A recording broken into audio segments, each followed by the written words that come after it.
Hi, welcome to class. It is Tuesday, 10/6. A few things that we talked about in class was we really discussed this week to make sure you get in your makeup work. So please scroll on down where it says week 6. Look at any former assignments that you're missing. The end of the grading period ends this week, so please make sure you get any missing or late work turned in. For class today, we went over the quote of the day. Some of the answers people talked about was you need to stand up for other people. We kind of talked about bullying, ironically, that bullying, it's not good enough just to not be a bully, but when you see bullying occur, to make sure you stand up for that person. And of course, students share different things they did over the weekend, which was great to hear. Okay, so then we focused on how one civilization leads to the next. Okay, so on the slideshow, and I did talk about this as our last week to talk about Unit 1. And next week we will start West Africa. So for the warm-up question, we discussed things that sometimes things end, but it always is rechanging, that the end doesn't really mean the end because things are constantly changing and adapting. So for source 1, we discussed that Charlemagne's empire, so in the box. The warm-up question, make sure you do that one on your own. But we talked about Charlemagne's empire, that the old civilization was just called Charlemagne, and that the new civilization became and broke apart to be France and Germany. Some of the things that stayed in common were things like their traditions and culture, even language was the same, and religion carried over.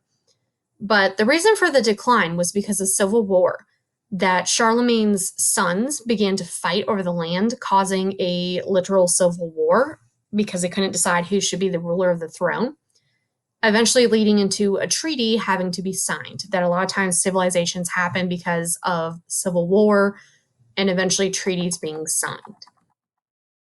We then looked at source 2, the Olmec and Maya Aztecs, that it originally was from Olmec and then it got converted to the Mayans and then eventually the Aztecs.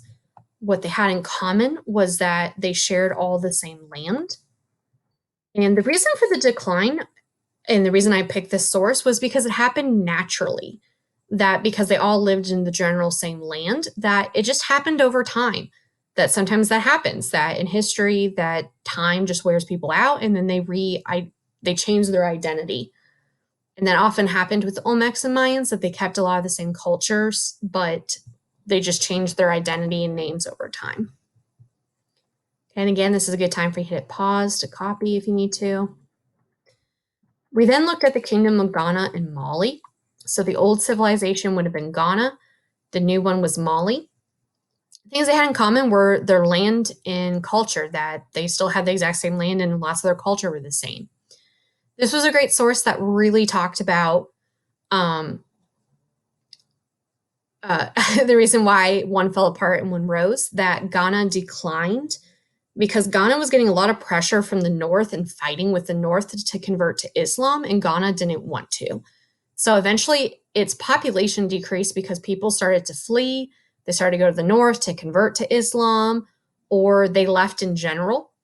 So then it was real easy for Mali to step in. They were able to unite people because Ghana was falling apart because of that religion component, that when Mali stepped in, they were easily able to unite people and eventually started dominating, taking around other kingdoms.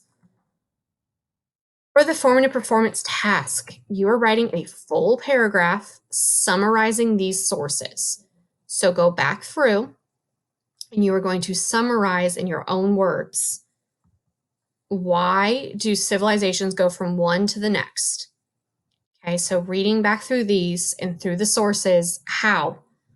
We gave the example in class that if you want to talk about this as well in your formative, about America, that America at one point was owned by Britain, but because Britain did things like taxation, they weren't very kind to the colonies, they revolted and eventually won in the Revolutionary War, and that created a new empire. So please make sure you answer that question and summarize before you turn this in. We then talked about the Unit 1 project, which is due at the end of the week. You're basically creating a slideshow, picking a I recommend an ancient civilization because it makes these questions a lot easier if you do. So I did give a few examples of ones you could pick. So you're answering all of these questions for one of the civilizations that you picked. I did give some good examples. So, for example, this student did his on Egypt. So he has the question and then the answer underneath it for ancient Egypt. And he kind of broke that apart for each question. How did trade help Egypt? How did Egypt maintain its power? What caused it to decline and fall apart? Okay, so you have to go through each and every single one of those to answer it. And that should be it. I strongly encourage you. Mondays and Wednesdays are my office hours. I'll post a link. So if you need help, please come to my office hours. Please email me if you're struggling at all with these projects. All right. Thank you.